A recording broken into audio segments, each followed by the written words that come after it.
Entonces, cuando estamos hablando otra vez de la doctrina del arrepentimiento, me recuerdo las palabras de Matthew Mead.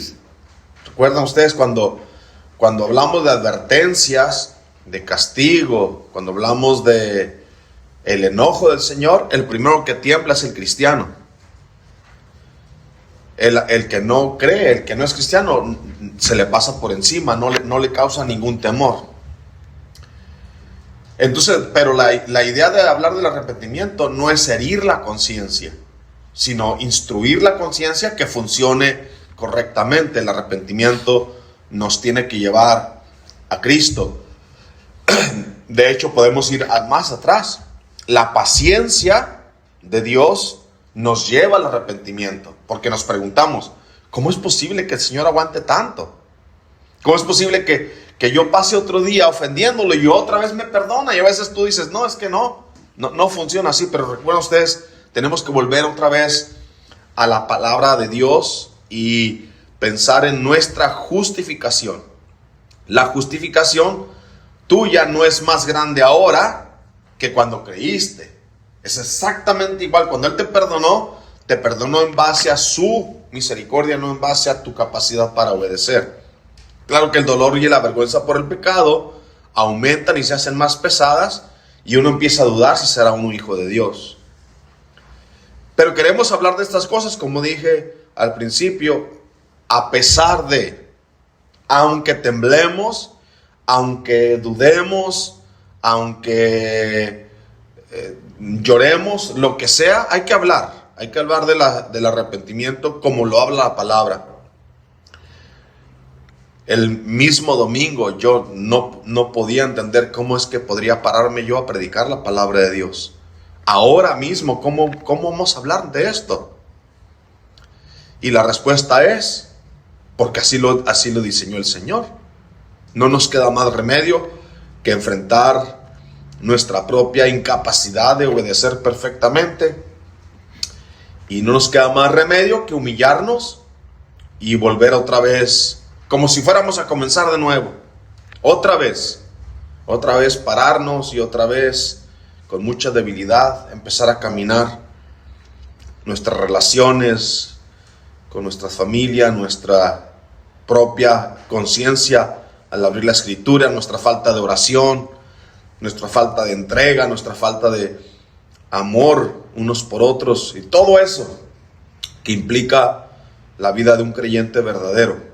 Entonces, en el capítulo 1, Thomas Watson va a hablar del arrepentimiento verdadero y alguna de sus falsificaciones. Y otra vez, en las falsificaciones, mis hermanos, uno tiembla, porque se parece mucho al arrepentimiento que nosotros tenemos.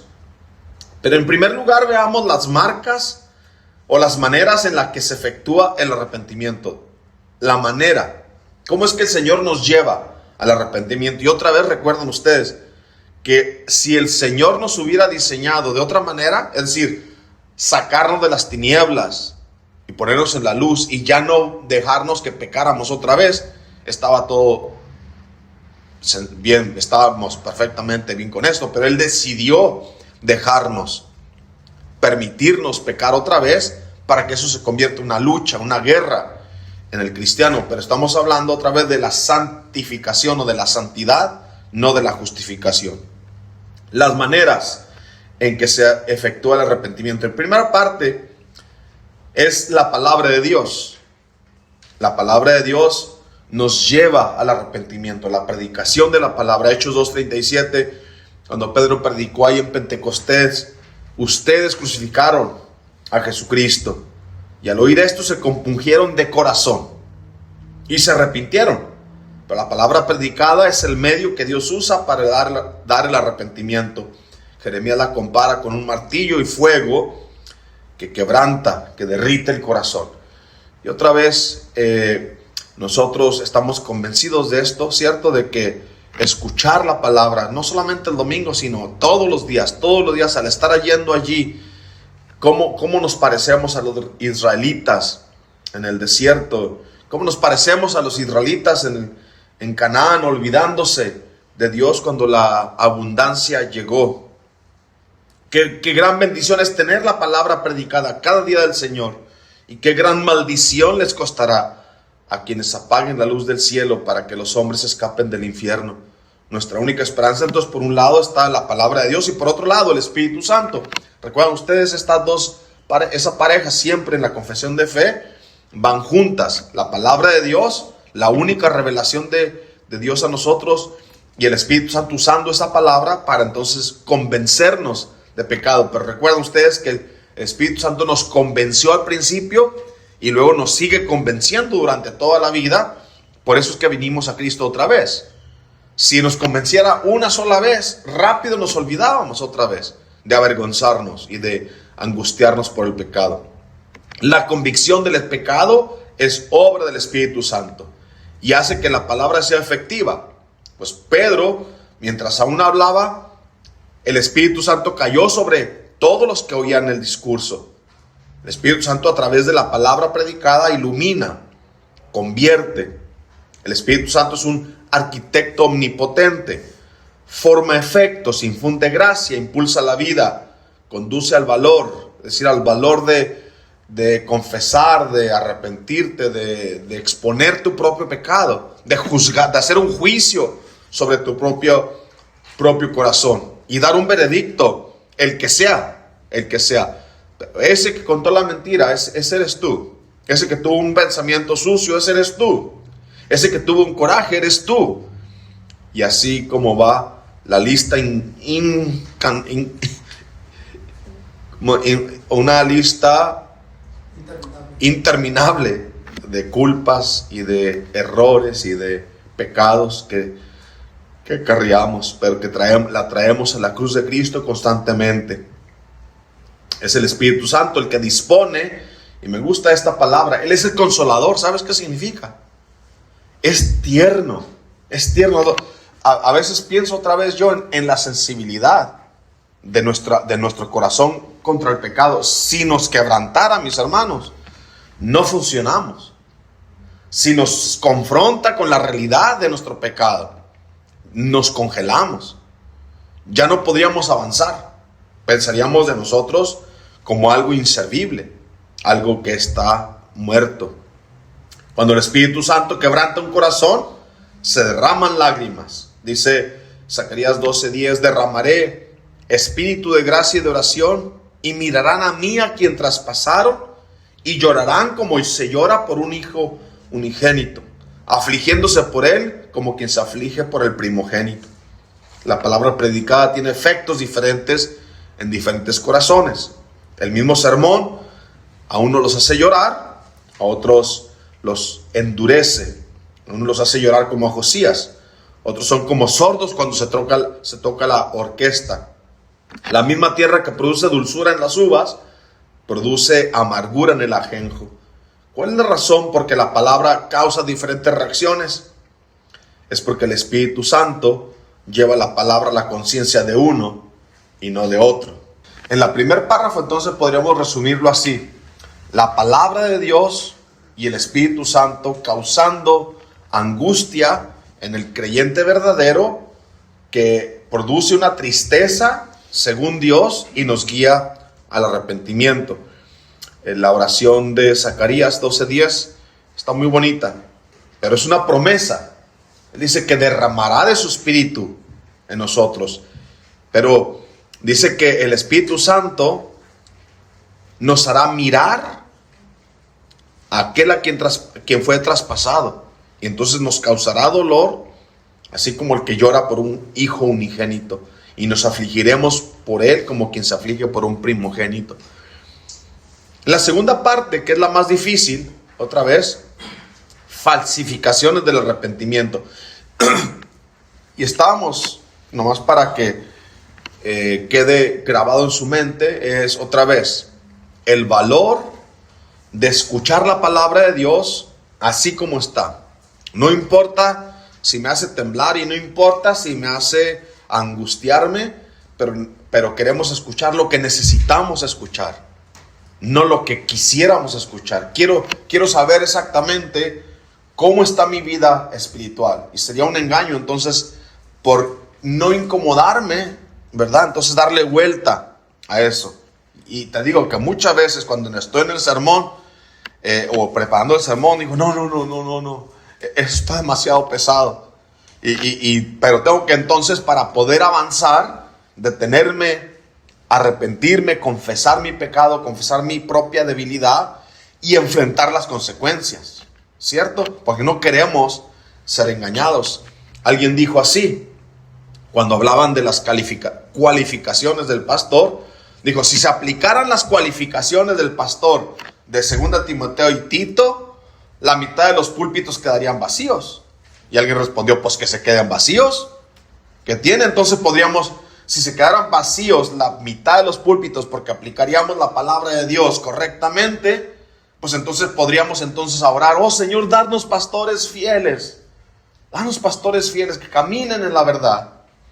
Si van a estar millones de púlpitos ocupados por pastores falsos, entonces ¿de qué nos sirve? De igual manera, ¿de qué nos serviría hablar y darle o suavizar la doctrina del arrepentimiento para no incomodarnos? Queremos que el Señor nos hable. Veamos entonces la primera falsificación. La primera falsificación es el arrepentimiento es el terror de la ley.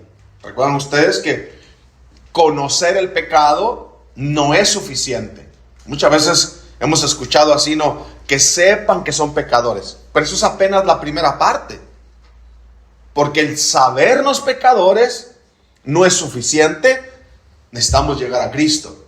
El arrepentimiento que no llega a Cristo no es arrepentimiento. Por mucho que se angustie y por mucho que se aflija, si no lo lleva a Cristo, entonces no es arrepentimiento verdadero. Un hombre que ha pasado mucho tiempo en el pecado, al final Dios lo detiene, le pone un alto, le muestra el peligro que ha ocurrido y este se llena de angustia. La tempestad se desvanece, él se queda quieto y se olvidó. Otra vez recuerden ustedes que los marineros, la figura es del marinero que cuando se está hundiendo el barco avienta las cosas al mar para librar el barco, pero cuando llega a la orilla desea las cosas que tiró. Las tiró porque se estaba perdiendo, pero cuando llegó a la orilla se arrepiente de haberlas tirado. Así está este arrepentimiento. Concluye que es un verdadero penitente porque ha sentido cierta vergüenza por su pecado. Acab y Judas tuvieron turbaciones mentales. Pero una cosa es un pecador aterrorizado y otra cosa es un pecador arrepentido. Que el Señor nos conceda la segunda. Terror por nuestro pecado y arrepentimiento para con Dios y fe en Jesucristo. Si la angustia fuera arrepentimiento, entonces los condenados en el infierno fueran los mayores penitentes, porque son los más angustiados. Tener terror no es tener un nuevo corazón. Hermano Frank, ayúdanos a adorar a Dios primero. Otra vez recuerden ustedes que el Señor lo diseñó así. El Señor lo diseñó que sus hijos, aunque son rescatados, perdonados, lavados en la sangre de Cristo, pequen todavía. Y la razón es que el diseño está hecho para mantenernos humillados, para que pierdas todas las esperanzas en ti y las mantengas puestas en Cristo.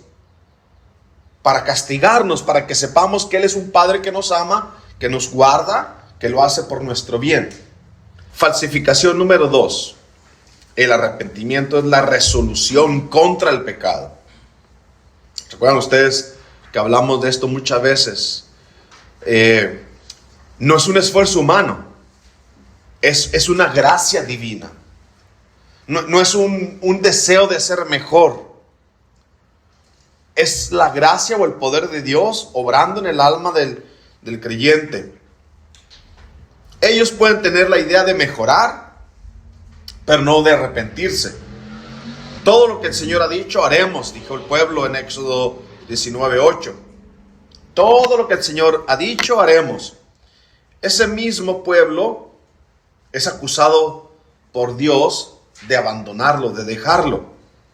Dice Jeremías 2, 2 y 3. Ese mismo pueblo que está allá al pie del monte Sinaí, dice, haremos todo lo que el Señor diga.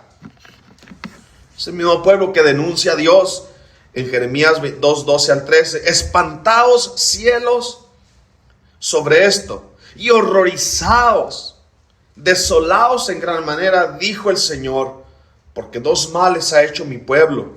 Me dejaron a mí fuente de agua viva y cavaron para sí cisternas rotas que no retienen agua. Entonces, hay una resolución, pero no hay arrepentimiento. Hay un propósito. La gente dice, ya ahora sí, pero otra vez no vienen a Cristo. Recuerden ustedes que cuando nos enfrentamos a la realidad de nuestra propia incapacidad, la solución no es querer ser mejor. La resolución es, la solución es concentrarte en Cristo. Y así como estás concentrado en Cristo, en su obra, en su persona, en lo que Él es, entonces vas a empezar a reflejar su carácter. La respuesta a cualquier angustia es: ve a Cristo. Ve a Cristo y medita en Él otra vez. Repite, lee el Salmo 103, decía Lutero. Lean el Salmo 103 todos los días, porque todos los días se les olvida el Evangelio. Salmo 103 no nos ha pagado conforme a nuestras iniquidades. Él se acuerda que somos polvo. Él no está esperando grandes cosas de nosotros. Él nos conoce perfectamente. Ha decidido perdonarnos. Ha decidido perdonarnos no por lo que somos, a pesar de lo que somos. Ve el temor frente a la muerte. Que no hará un pecador cuando sabe que va a morir. ¿Qué votos no hará el condenado ante el tribunal? El amor a sí mismo hace votos en el hecho de la turbación, y el amor al pecado prevalecerá contra él. Es decir, cuando está el acusado frente al juez, no lo vuelvo a hacer. Y en cuanto se encuentra libre, su misma pasión lo vuelve a dominar. Un arrepentimiento que se levanta en la tormenta y muere en la calma es falso. No confíes en él. De hecho, a veces cuando está la vida de uno está en emociones muy altas, no es bueno tomar decisiones en esos momentos. Hay que sentarse, hay que calmarse, hay que venir a Cristo, hay que confesar el pecado, hay que angustiarse por el pecado y rogarle al Señor otra vez que nuestro arrepentimiento sea verdadero. Vamos a la falsificación número 3. El arrepentimiento verdadero es una guerra con muchos frentes. Es dejar muchas formas de pecado. ¿Por qué? Porque pecamos al hablar, pecamos al pensar, pecamos al tocar, pecamos al andar. Y las luchas y los ataques vienen por todos lados, donde menos te lo esperas. Una palabra mal dada y ya estamos en problemas. Entonces, el arrepentimiento verdadero es una guerra con muchos frentes, muchos ataques diferentes. Confieso, dice el autor, que es algo imposible dejar de pecar. Tan querido es el pecado que se escoge la muerte antes que la vida. Un hombre puede dejar algunos pecados, pero conserva otros. Se deja un pecado, se toma uno nuevo. Se deja el pecado no por la gracia y para la gloria de Dios, sino por razones morales. El abandono verdadero del pecado es cuando se hace por un principio de gracia. Sin el principio de la gracia no hay arrepentimiento verdadero. No confíes en ese arrepentimiento. Otra vez, dejan exactamente un pecado específico porque les está haciendo algo daño. Pero recuerden ustedes, entonces nuestra batalla es de muchos frentes. Somos atacados por el enemigo, por nuestra carne y nuestra debilidad, pero de muchas maneras. Siempre hay que estar pendientes de poder identificar nuestra relación con nuestra esposa, nuestra relación con nuestros hijos, nuestra relación con nuestros amigos, nuestra relación con nuestros compañeros de trabajo, aún en el camino, ¿no? ¿Qué tan rápido se matan porque uno se pasó una luz roja o no le dio el pase? ¿Qué tan rápido uno entra en problemas con un vecino por cualquier cosa. Ahora en la conferencia de pastores estuve compartiendo la angustia del pastor Orozco al perder su esposa. Él me apartó, o más bien él estaba aparte ya solo, y entonces me habló y me dijo, ¿cómo tratas a tu esposa? Le dije, no, yo muchas veces la hago llorar. Y él me dijo, yo también, dice, por eso el Señor me la quitó, para que no la maltrate más. Y estaba en el servicio y él preguntó, levanten la mano los que están casados. Dijo, por favor, amen a sus esposas, trátenlas con ternura, son un vaso frágil. Y allá en el campamento estaba hablándole yo a los pastores, digo, ¿cómo tratan a sus esposas? ¿Sabes? Y muchos de ellos confesaron no dar la medida. Muchos de ellos confesaron que su carácter es duro. Llegando de allá yo tuve que pedirle perdón a Juanita, nos tuvimos que arrepentir y tuve que reconocer muchas veces hablar duro ya es un pecado, es hablar con ternura. Oren. Esta tarde el pastor Pasarelli allá en Costa Rica me pidió, ¿por qué quieres que oren? Y yo le dije, ora por mí, ora por mi fidelidad, ora específicamente que pueda yo amar y respetar a mi esposa como Cristo amó a la iglesia. Y en esta hora quiero orar yo por los matrimonios de aquí, nuestros, pero quiero orar por los matrimonios de los pastores con los que estuve la semana allá en Nueva Jersey. Pero una guerra, si nos gana el enemigo allí, ya nos derrotó. Específicamente a mí, porque entonces quedarías calificado como pastor. Entonces rueguen por el pastor, por su fidelidad, que sea capaz yo de amar y respetar a mi esposa, así como Cristo amó la iglesia. Oramos pues. Padre eterno, otra vez, Señor, al meditar y pensar en las múltiples formas de los ataques del enemigo y de la debilidad de nuestra propia carne, reconocemos como hombres aquí, ahora en este momento, Señor, nuestra propia incapacidad de amar a nuestras mujeres como tú lo ordenas, amarlas como Cristo amó a la iglesia, con sacrificio, humillándose, entregándose, sirviendo. Oh Padre eterno, ten compasión, Señor, de nosotros. Ve el monstruo del orgullo que se opone a que haya paz en nuestros hogares, y todo comienza así, con quizás una pequeña cosa que se hace grande. Rogamos, Padre, pues entonces por nuestros hogares, principalmente por mí entonces como el pastor, ayúdame a ser humilde y a poder ser pastor de mi esposa, de mi hogar primero.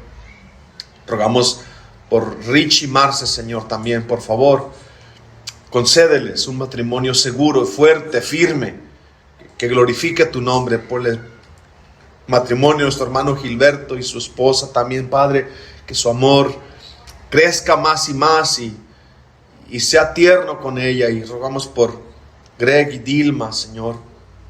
Rogamos por Adolfo y Becky en estos momentos de tanta necesidad, Señor, que él pueda amar a su esposa y cuidarla y ser paciente con ella.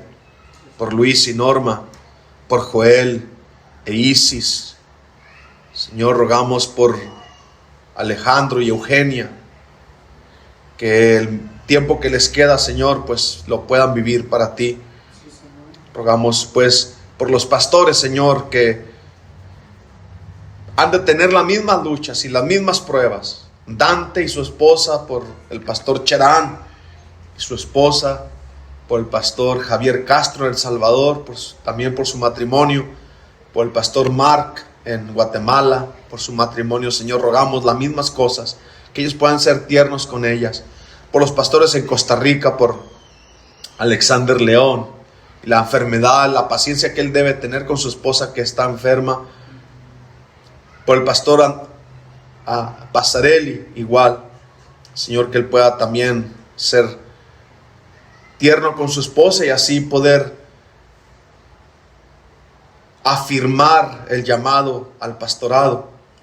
Por el pastor Víctor García y por su esposa Raquelita, en estos tiempos difíciles de tratamientos y visitas en el hospital, que le des mucha paciencia a él para poder amarla y cuidarla.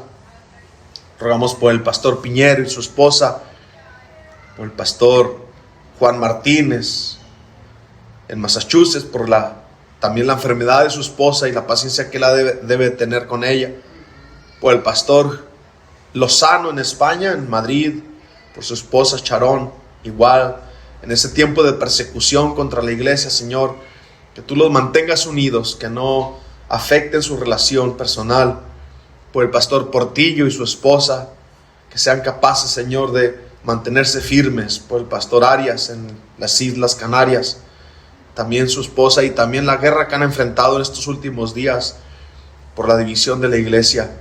Rogamos por cada uno de ellos, Señor, por el pastor Daniel Vallejos en Nicaragua, en Managua, y la esposa y su salud también de los dos, el hermano Vallejos con su cáncer y la esposa con las consecuencias del accidente. Rogamos por las iglesias, cada una de ellas. Gracias, Señor, por esta iglesia, otra vez, Señor. Dame valor a mí para enfrentar nuestras propias debilidades, pero que seamos capaces de venir a ti arrepentidos, seamos capaces, Señor, con valor de confesar nuestro pecado así como es, sin darle vuelta, ni suavizarlo, ni cambiarle nombre. Somos nosotros, Señor, los que necesitamos de tu gracia. Somos nosotros, Señor, los que necesitamos de tu sabiduría. Rogamos, pues, danos un bello hogar, danos una congregación que ama la santidad, que busca tu rostro en humillación constantemente. Padre, te daremos cuentas de nuestra fidelidad a tu palabra, no de la gente que nos escucha. Rogamos pues que nos mantengas fieles a cada uno. Te lo rogamos en el nombre de tu Hijo amado, Cristo Jesús. Amén. Amén. La segunda parte, mis hermanos, lo voy a terminar rápido porque quiero terminar las seis marcas, o lo que llama él la naturaleza del arrepentimiento verdadero. El miércoles que entra, entonces quiero en una hoja nueva hacer las 6. Pero ahorita quiero así nomás de pasada, entonces mencionar las primeras 2. El arrepentimiento es una gracia del Espíritu en la salvación. Otra vez, el incrédulo no se arrepiente. El incrédulo siente vergüenza y dolor por lo que ha causado, el daño que ha causado a otros o el daño que se ha causado a sí mismo, pero no vienen a Cristo. El arrepentimiento es gracia y es parte de la salvación.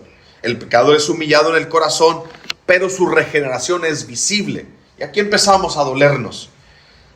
6 ingredientes del arrepentimiento verdadero. Conocimiento del pecado, recuerden ustedes otra vez, eso es apenas el principio. Pareciera que en el mundo o en las iglesias ahora, conocer el pecado es como sinónimo de arrepentimiento. No es arrepentimiento, recuerden. El conocimiento del pecado tiene que llevarte a Cristo. Y luego, como dice el autor, hay una regeneración, pero esa regeneración es visible. Angustia por el pecado, confesión del pecado, vergüenza por el pecado, odio al pecado y abandono del pecado. Otra vez, en cada una de esas nos hemos de sentir incapaces o incompletos. Conocemos todo nuestro pecado.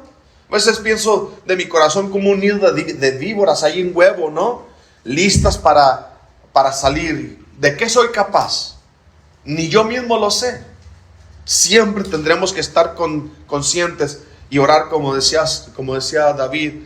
Oh, aún de aquellos pecados que no me son conocidos, líbrame de aquellos que todavía están allí como en huevo, pero que en un momento pueden fácilmente dar a luz. Angustia por el pecado, no angustia por las consecuencias del pecado. Angustia por el pecado significa que hemos ofendido a Dios. Confesión del pecado con nombre y apellido.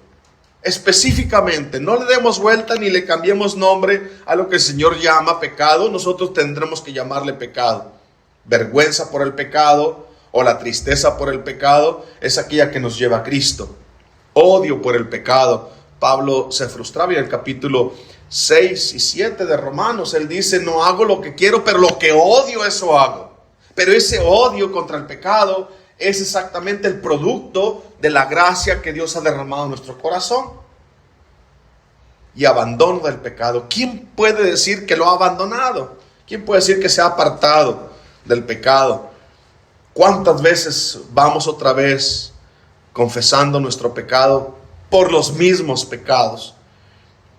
Vemos entonces la primera parte de la medicina de Cristo. Él es el colirio, nos hace ver el pecado, el conocimiento del pecado en primer lugar. El hijo pródigo se vio a sí mismo como pecador. Volvió en sí, dice la Escritura. Antes que un hombre pueda venir a Cristo, debe recuperar la noción correcta de su posición delante de la santidad de Dios. La luz es lo primero que recibe el hombre arrepentido. Ha dado ojos tanto para ver como para llorar. Primero ves el pecado y luego lloras por él. Utilidad. Donde no hay vista del pecado, no hay arrepentimiento. Pueden ver el pecado de otros menos los suyos. Se justifican a sí mismos, dice la parábola. No conocen su propio corazón ni el infierno que llevan sobre ellos. 2 Corintios 4:4.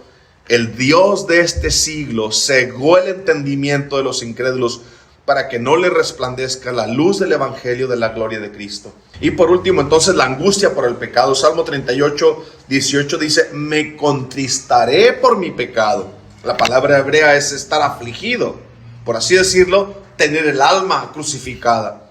¿Una mujer puede esperar un parto sin dolor? Jamás. Bueno, así también, ¿un pecador puede esperar un arrepentimiento sin angustia? No se puede. El que puede creer sin nunca dudar, ha de sospechar de su fe. Y el que puede arrepentirse sin angustiarse, ha de sospechar de su arrepentimiento. Job 2:12-13. Propósitos de la angustia. 1. Hacer a Cristo precioso.